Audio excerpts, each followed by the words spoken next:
کفر اقرار کړی چاچیل تاسو لیدل چې دا قرآن په موږ نازل شوی دی یعنی محمد رسول الله صلی الله علیه وسلم باندې نه دی دا په دې نازل شوی دی. مولوی صاحب مولوی صاحب ټیم مزه یې کوه مولوی صاحب ټیم مزه یې کوه ته د الله قرآن باندې کنه دا د الله قرآن دی ښه د ثبوت د لپاره طریقه دا ده یا به پتا نازل شوی پتا خو نه نازل شوی یا ته د رسول الله په زمانه کې وي نه وي یا تا ته الله وحی کړی دا کلام دی نو په کومه طریقه ثابت دی په کومه طریقه ثابت دی په کومه طریقه ثابت دی د ثبوت یو طریقه راوړه یو طریقه چیلنج دی حینا او میتن چیلنج دی یو سره دا ثابت کړي دا د الله کلام دی په کوم سره باندې ثابت شوی دی دلیل وایي ثبوت لپاره دلیل وایي ثبوت لپاره دلیل دی آیات مو وایا دا مصادران المطلوب ده ته مصادران المطلوب پیژنې مولوی صاحب مصادران المطلوب پیژنې مولوی صاحب مولوی صاحب ته مصادران المطلوب پیژنې مصادران المطلوب پیژنې الرحیم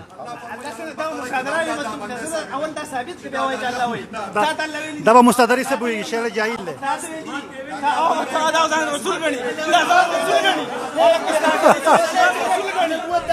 تاسو لیدل چې دا قرآن په موږ نازل شوی دی یعنی محمد رسول الله صلی الله علیه وسلم باندې نه دی په دې نازل شوی دی.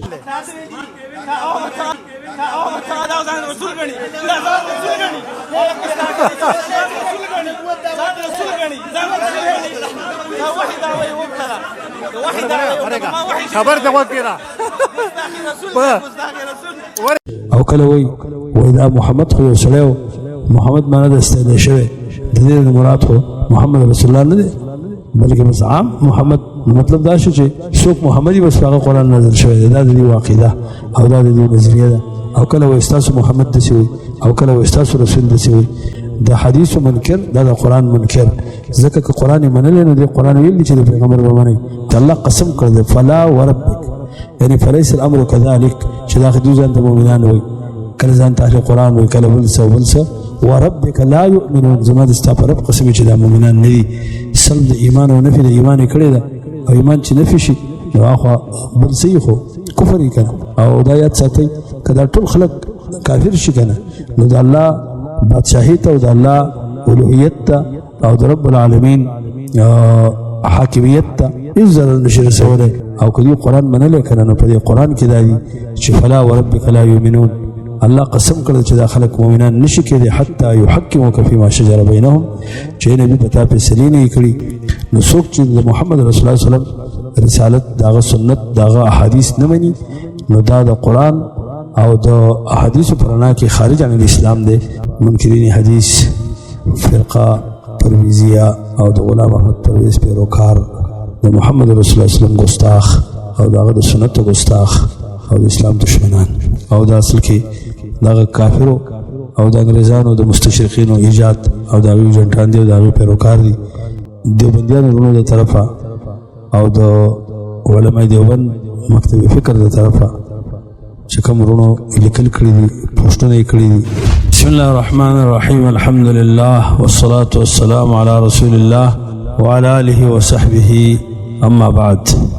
فأعوذ بالله من الشيطان الرجيم فلا وربك لا يؤمنون حتى يحكموك فيما شجر بينهم ثم لا يجدوا في أنفسهم حرجا مما قضيت ويسلموا تسليما. وقال عز من قائل ومن يشاقق الرسول من بعد ما تبين له الهدى ويتبع غير سبيل المؤمنين نوله ما تولى ونسله جهنم وساءت مسيرا. وقال عز وجل وقل جاء الحق وزهق الباطل إن الباطل كان زهوقا. محترم عزتمند مسلمانان ورونو نن ورځ چې کوم تاریخي مناظره په پېښور کې وشوه د مسلک حق مسلک اهل حدیث ته طرفه زمونږ مناظرینو او نوجوانانو او علماو د حق او د کتاب او د سنت نمائندګي پاره کې وکړه شیخ ریاض الله صاحب او شیخ ابو عافیه صاحب او شیخ فهیم صاحب حفظهم الله ورعاهم وجعل الجنه مثواهم او د بل طرفه منکرین حدیث فرقه پرویزیه او د غلام احمد پرویز پیروکار د محمد رسول الله صلی الله علیه وسلم ګستاخ او داغه د سنت ګستاخ او د اسلام دشمنان مناظره تاسو لیدله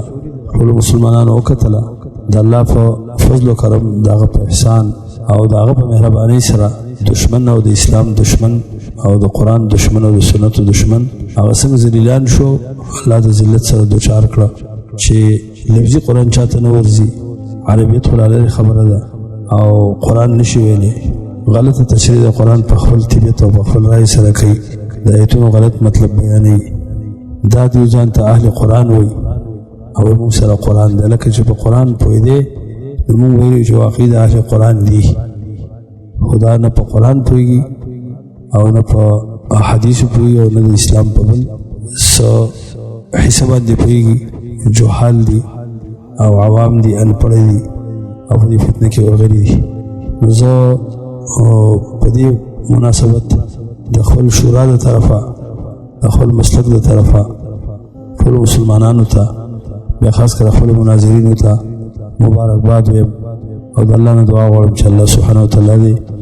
تاسو همیشه د اسلام په دفاع کې استعمال کړي د قرآن او د سنت په دفاع کې د توحید او د سنت په دفاع کې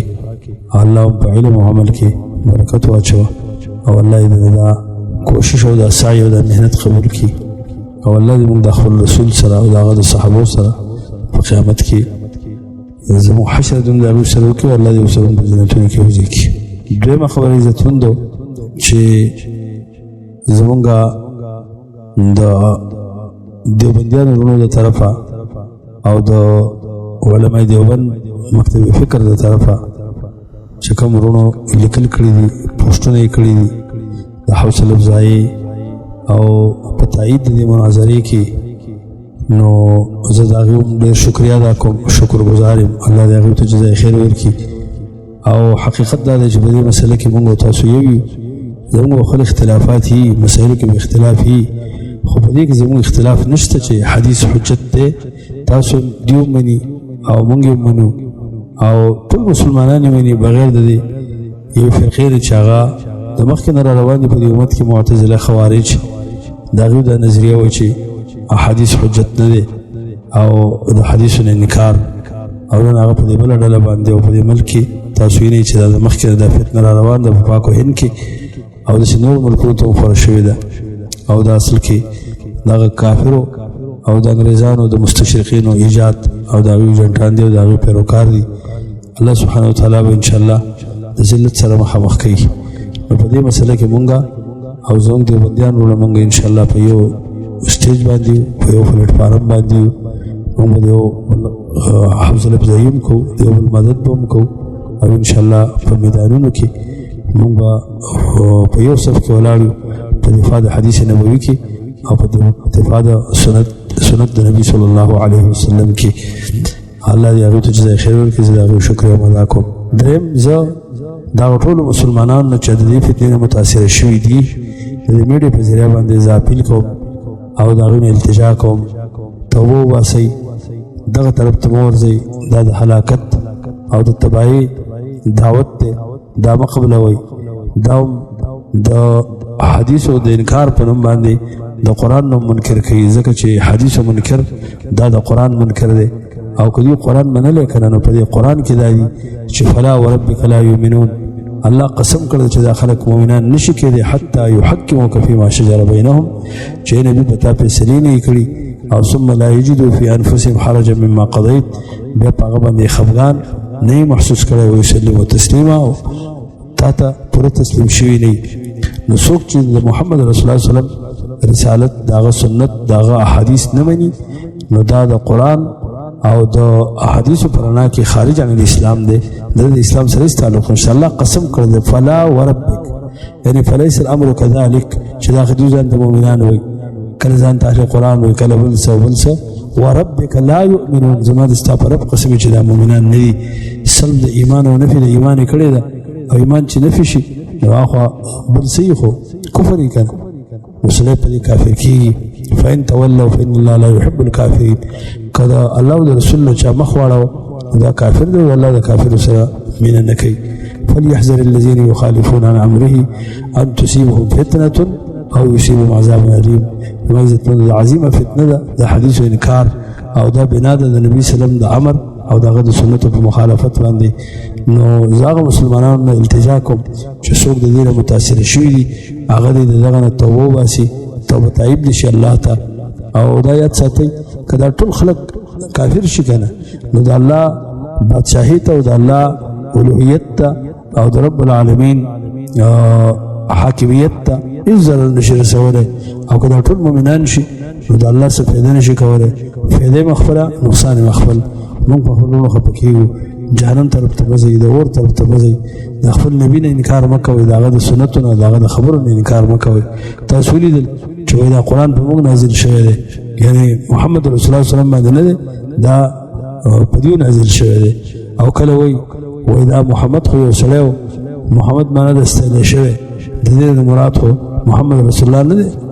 بلکې بس عام محمد مطلب دا شو چې څوک محمدي بس هغه قرآن نازل شوی دی دا د دې عقیده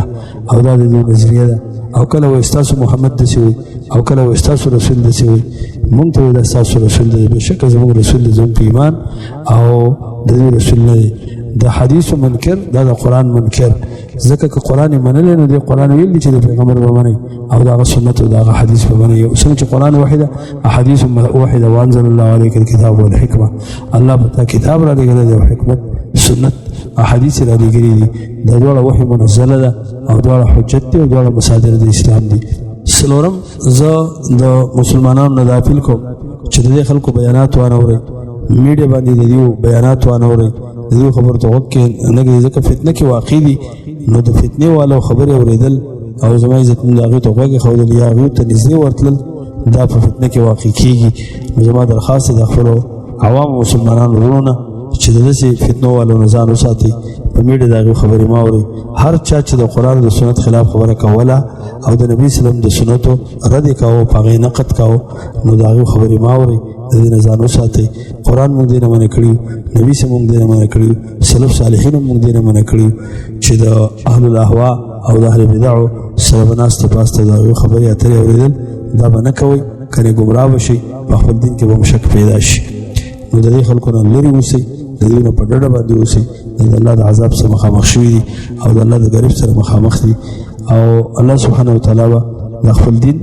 او د مسلمانانو مدد به الله خامخه کوي دا الله ذمواري اخیستې ده نو الله سبحانه وتعالی دې